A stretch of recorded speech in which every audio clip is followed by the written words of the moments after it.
Bonjour à tous, aujourd'hui si je suis habillée en jaune, c'est tout simplement parce que je vais vous parler des agrumes.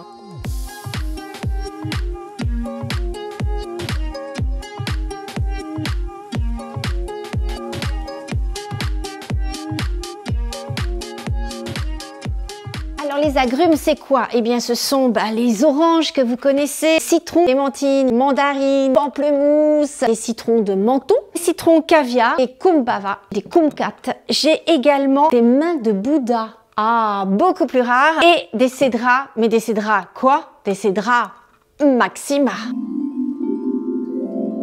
Vous allez être surpris parce qu'on peut tous aujourd'hui avoir des agrumes en France, quelle que soit notre région et quelles que soient les températures. Ils peuvent atteindre ces agrumes jusqu'à 7 mètres de haut. Et généralement, ils vont faire des fleurs au printemps. Ensuite, ça va former des fruits. Ces fruits vont se gorger de soleil et d'eau durant les beaux jours. Vous pourrez les cueillir en automne, voire même en hiver. Ces agrumes, ils nous viennent d'Asie, mais c'est qu'au 19e siècle que sont arrivés en France les mandarines et les oranges.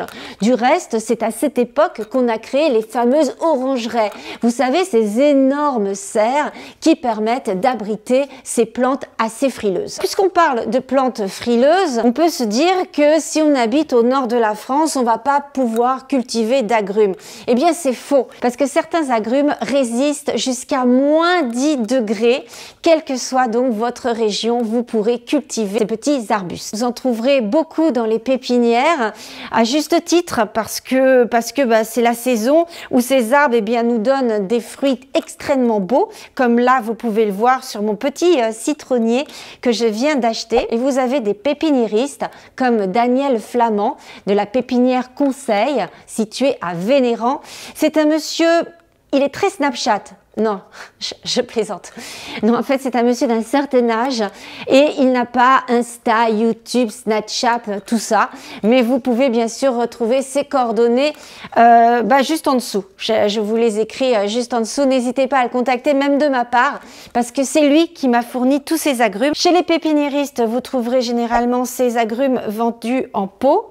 Donc, gardez-les en pot durant l'hiver et mettez-les en terre uniquement au beau jour. Quand vous avez votre petit arbre, vous le mettez dans un pot en terre cuite, non vernissée, c'est-à-dire sans vernis autour. Et surtout, il va falloir faire du drainage, c'est-à-dire vraiment mettre des billes d'argile au fond de votre pot. Il faut que l'eau circule. Il ne faut absolument pas d'eau stagnante. Il va falloir beaucoup les arroser, nos petits agrumes. Et surtout, moi, je vais devoir lui mettre de l'engrais, beaucoup d'engrais pour qu'il grandisse et du terreau spécial agrumes. Donc ça, c'est un peu les conseils pour l'entretien. Faisons tout de suite un petit tour d'horizon des différents agrumes que vous trouverez sur le marché et chez vos pépiniéristes. Il y a tout d'abord les oranges. Regardez comme elles sont belles. Les oranges, en plus, c'est de saison. Alors, il y a 3 sortes d'oranges. Vous avez les oranges blondes, les sanguines, les oranges à jus. Il faut savoir que l'orange, c'est le 2e fruit le plus consommé par les Français derrière la pomme. Et les orangers, sachez-le, ils peuvent monter jusqu'à 7 mètres de haut. On va passer au citron. Les citrons. Alors, vous avez tout d'abord le citron de Menton. Le voici. C'est un citronnier de Menton. La ville de Menton a même choisi le citron comme emblème. Le citron de Menton va résister jusqu'à -7 voire -9 degrés. Son citron va être plutôt doux. Le petit citron caviar. Donc lui, il a une particularité, c'est que déjà il est d'une forme très longue, il est constitué de plein de vésicules. C'est-à-dire que quand vous allez l'ouvrir et le couper en deux, vous allez pouvoir appuyer dessus et vous allez avoir plein de petites boules comme du caviar qui va sortir. Autre citron que vous trouverez dans le commerce, c'est ce citron. On appelle ça le citron 4 saisons. Pourquoi 4 saisons? C'est parce que ce citronnier va offrir des citrons 8 mois de l'année sur 12, ce qui est énorme. Il est un peu moins résistant que le citronnier de Menton, puisque lui, il va résister à -5 degrés. Normalement, les citrons se récoltent, sachez-le, du mois de novembre jusqu'au mois de mars. Vous avez le citron yuzu. Alors ça, c'est un citron qui vient du Japon. Et il a une grande particularité, c'est que lui, il va être résistant à moins 15 degrés. Et oui, au Japon, on a des hivers extrêmement froids. C'est pour ça que ce citronnier est très résistant et pourtant, il est peu connu. Le yuzu, on l'utilise beaucoup dans les confitures. Il est comme ceci.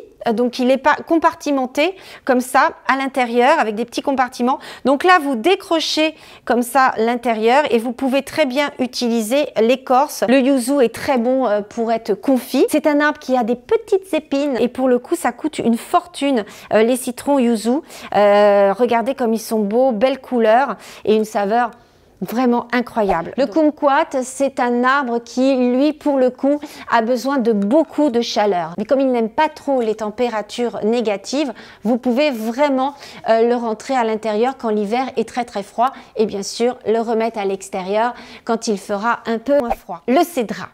Le cédrat, c'est quoi? C'est un citron qui est très très particulier. Et moi, j'ai sur ce plateau un Cedra Maxima. Regardez un peu cette taille, c'est assez impressionnant. Figurez-vous que son fruit peut atteindre 3 kg, c'est énorme. Il y a des photos sur internet, regardez, c'est assez surprenant. Le citron cédra, il va être un peu vert, ensuite il va tourner au jaune.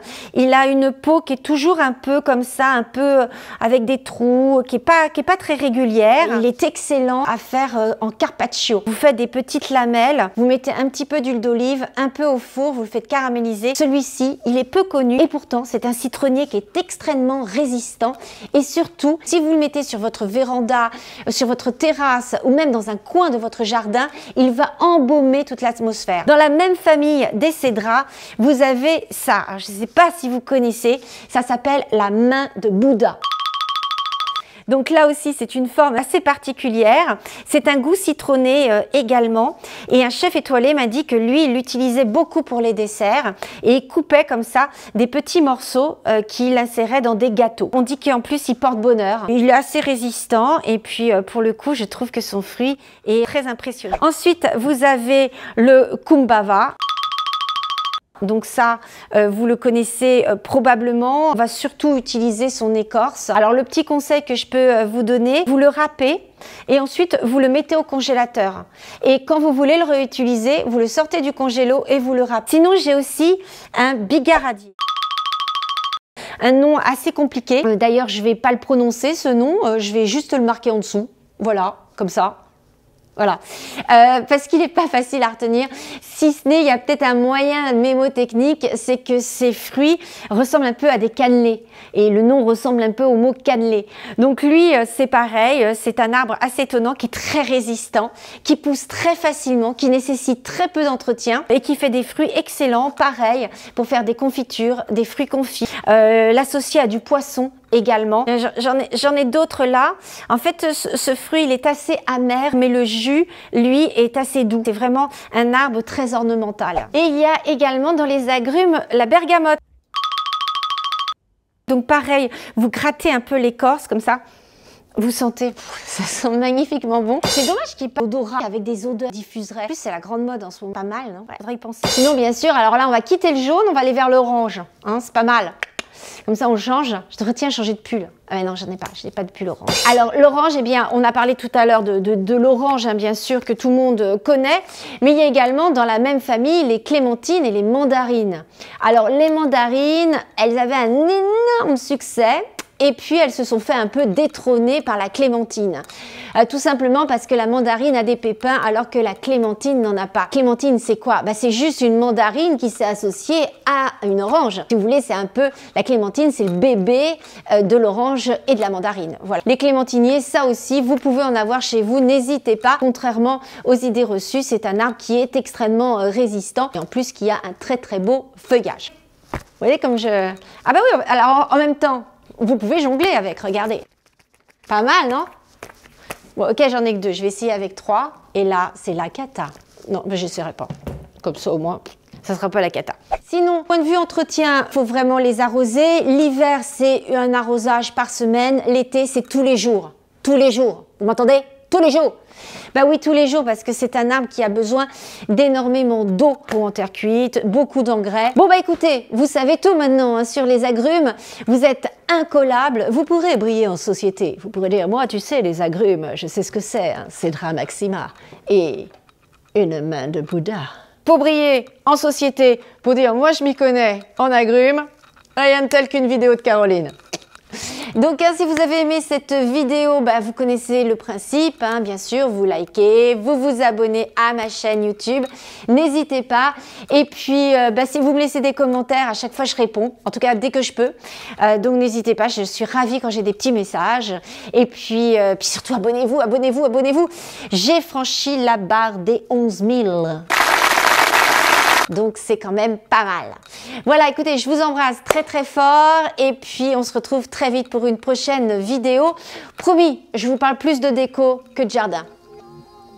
Et bien voilà, c'est terminé pour aujourd'hui. Je vous embrasse très fort et surtout n'oubliez pas de vous abonner à ma chaîne YouTube en cliquant sur ma photo en haut à gauche. Allez, à très vite pour des prochaines vidéos.